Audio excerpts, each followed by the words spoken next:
Testing the U31 half-wave rectifier from the old Selmer TruVoice on this Avo Mark III. I've got the book down here. It shows the U31 at the bottom there, the settings, 26 volt heater, should give 120, put it on 120 milliamps range, which we have done. There's the range switch there, 120 milliamps, and on test it gives a perfectly good reading, so that's excellent.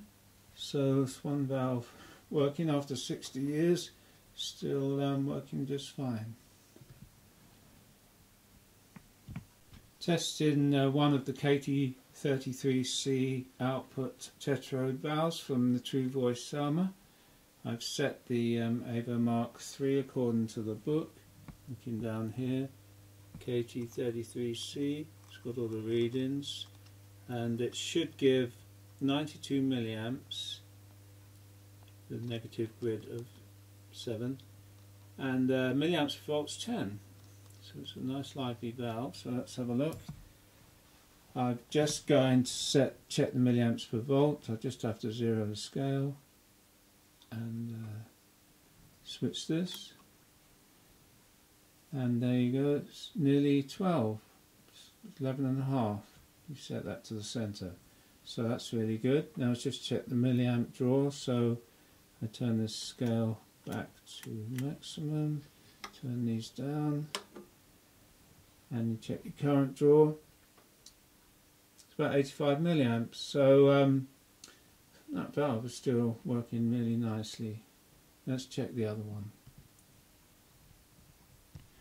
Okay, checking the other KT33C valve from the Selmer TruVoice, the valve that's over 60 years old, made by Osram, and this is the Avo Mark III, which has been set up with all the settings as in the book.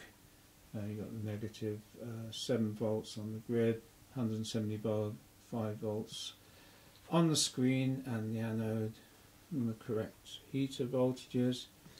And its valve's just warming up a little bit, but I set this to 0 for checking the milliamps per volt. Turn the scale here, and it's you set it to where the number 1 is, and it's almost identical to the other one that I tested, which was 11 and a half. It's still heating up, so it's drifting slightly. It's just a fraction lower than the other one, a fraction. It's amazing, these two valves. And we check the milliamp per draw. It's 85 milliamps on the other one, so turn the meter down to maximum deflection, turn off the offset, and it's drawn about 87 milliamps. So absolutely amazing. These two valves are just nicely matched in push-pull. After 60 odd years, they're still almost a perfect match pair. It's just incredible, the quality of workmanship in the olden days. Anyway, I'll now just go and test the two input Pentodes. Hopefully they're going to be okay as well. Testing a KTZ63, which is one of the Pentodes out of the Selmer TruVoice. That's the grid on the top. Anyway, in the book, KTZ63 tells you all the settings. For the top settings, connect the grid, heater, negative grid volts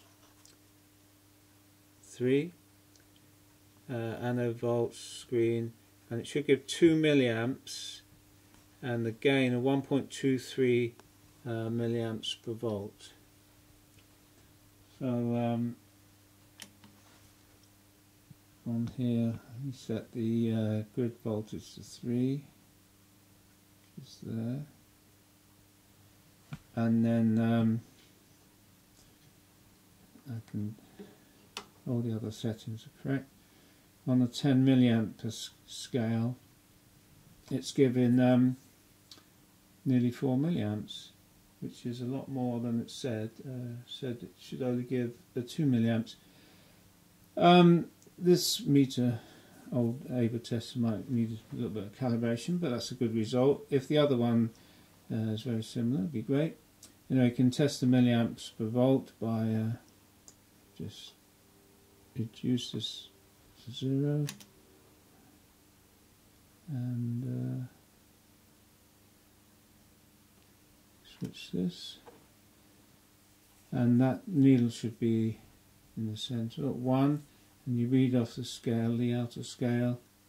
It's just under 2 milliamps per volt, it's about 1.8. So it's still a really good valve, working really nicely. In the book it said 1.23 milliamps per volt, so it's a nice healthy valve. So we'll check the other one, and hopefully it'll be working just as well after 60 years, over 60 years. Another lovely Osram valve. Here's the other KTZ63 Pentode from the Selmer TruVoice under test. Exactly the same conditions as the other one. It's rock solid. I've set the meter to 0 with these controls, so I can turn this knob here and get the milliamp per volt reading.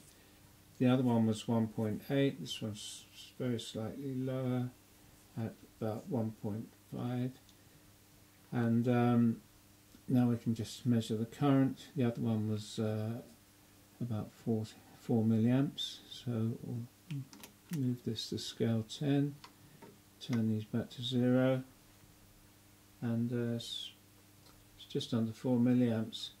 So after another valve, after over 60 years, another Osram valve working absolutely perfectly. So that's all the valves tested from Selmer TruVoice, all working virtually identical to their original specification, or even better.